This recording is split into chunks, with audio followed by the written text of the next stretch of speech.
Hello, everyone. Hello, YouTubers. It's Anonymous T. Hope you're having an amazing day today. So today we are talking Real Housewives of Potomac. Today we are talking about Carlos King unhappy with the direction of the show, and he had some comments on his podcast, you guys.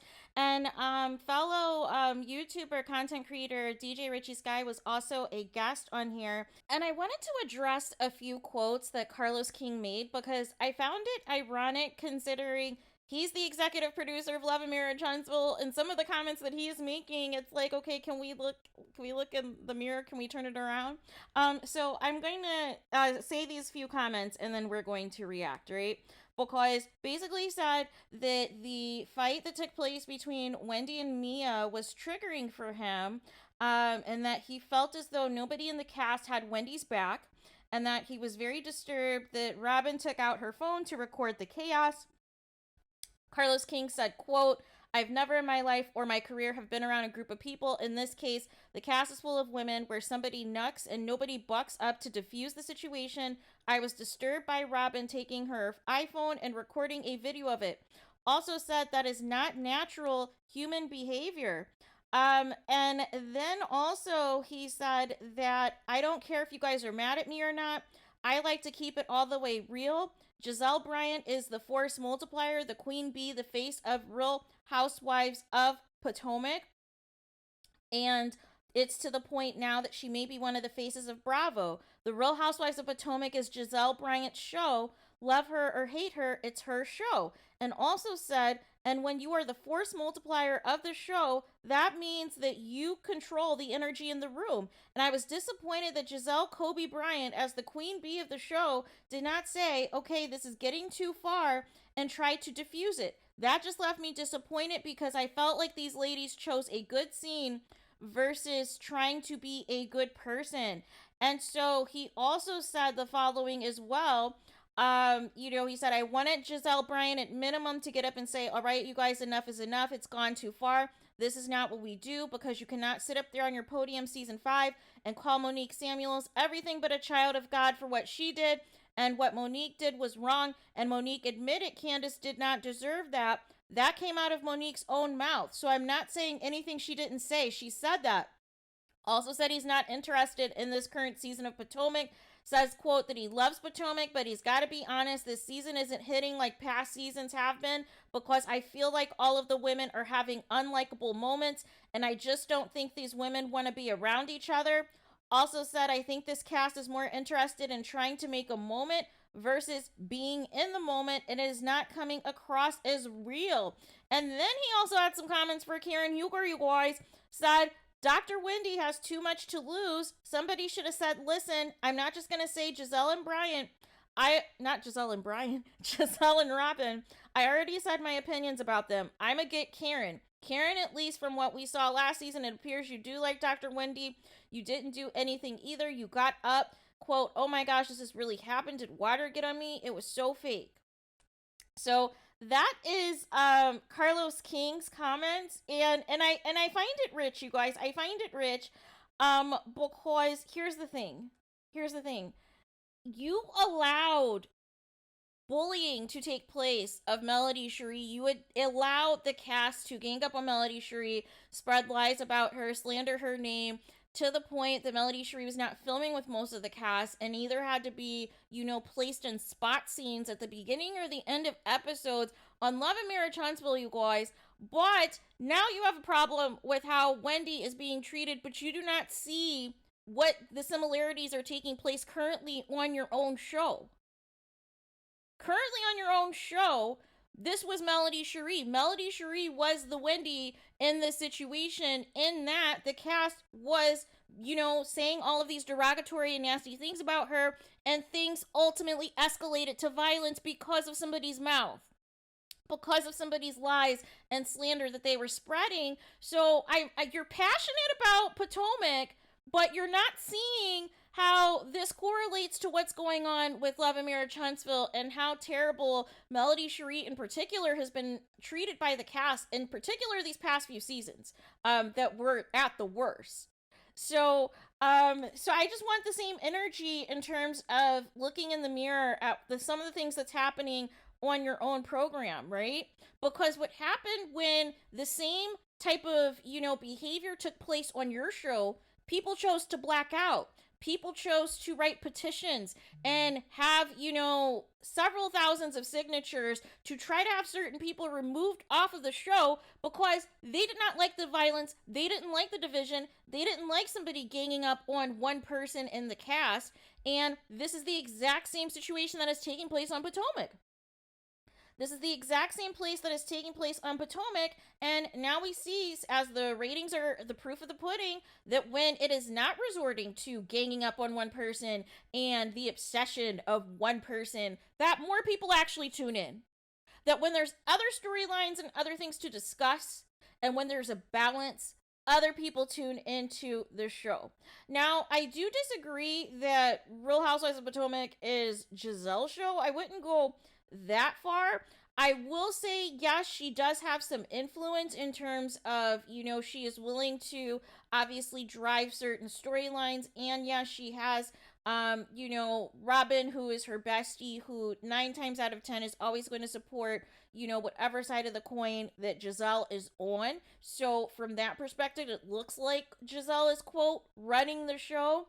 But I think hopefully the rest of the season, we are going to start to see Karen and Candace and Wendy be a lot more vocal against, some of the things that Robin and Giselle are doing now that they are seeing some of the setups that are being taken place, some of the obsession, some of the regurgitation of old storylines to try to cause conflict and try to cause drama, you guys.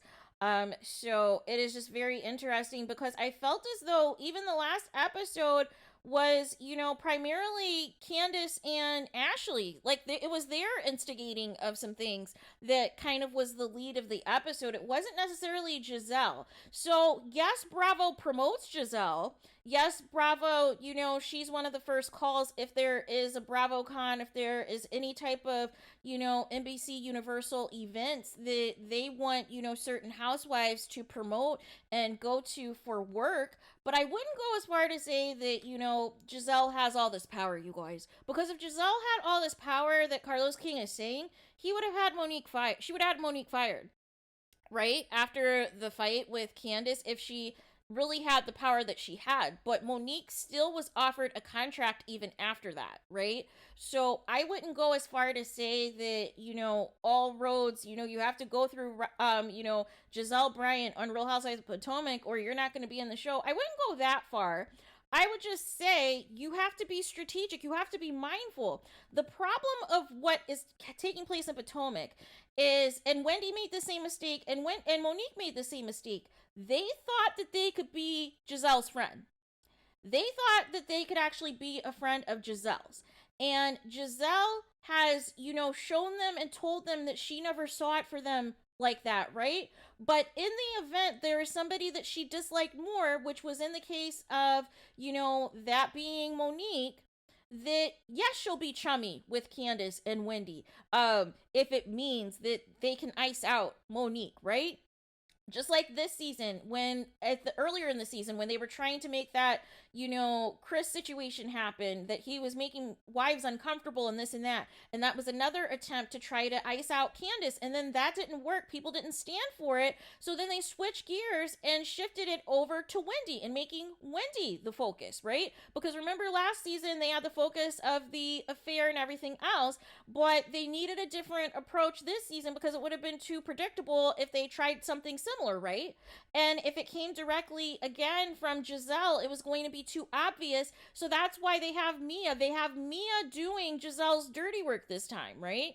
So it's a classic, housewives thing where if you can get somebody to be your puppet and instigate, the things that you want to say and do so it doesn't look like you're directly the person, then it's, you get to wash your hands of it and simply get to react and simply get to play, follow the leader and say, hey, whether or not you're on this side or on that side. But this whole thing where, there's only one person calling the shots. I don't buy that at all. I think the issue started when certain people were trying to befriend people in the cast who didn't like them, who didn't see it for them, and as a result, they had to find out the hard way that they were just a means to the end, that they just were simply the casualties of, you know, people that they disliked more. And now that the people that they disliked more are no longer on the show, they can express their true feelings of hatred and discord, you know, against these other housewives, is what I ultimately feel.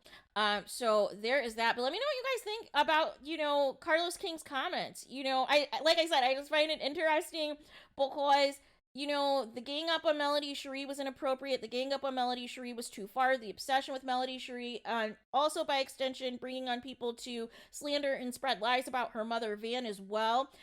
Nobody, you know, stepped in and felt that that was too far or that people were doing too much. It just happened, right? People just let it happen. And ultimately, it had to take, you know, some real life changing stories that were happening for real in both, you know, Kimmy's personal life as well as Melody Cherie's, that finally things got to shift. Finally, the focus had to shift. Finally, somebody, you know, went too far as it was in pertaining to discussing Melody Cherie and her family, that things had to, that escalated to violence, right? That escalated, that went too far, that ultimately had to change the narrative that this has to stop, right?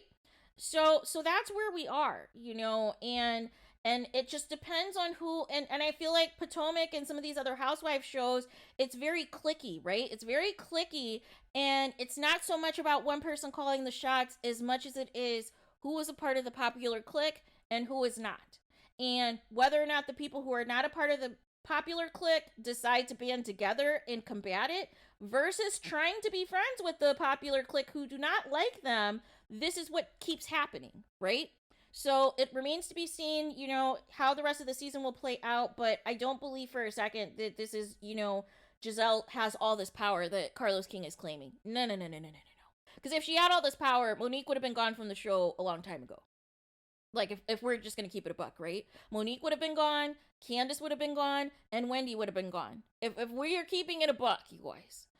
So there is that. But let me know what you guys think in the comments. What are your guys' thoughts? Please do not forget to like, comment, and subscribe. Hit the notification bell so you're notified the moment I post some content on my channel. And with that being said, I'll talk to you guys again very soon.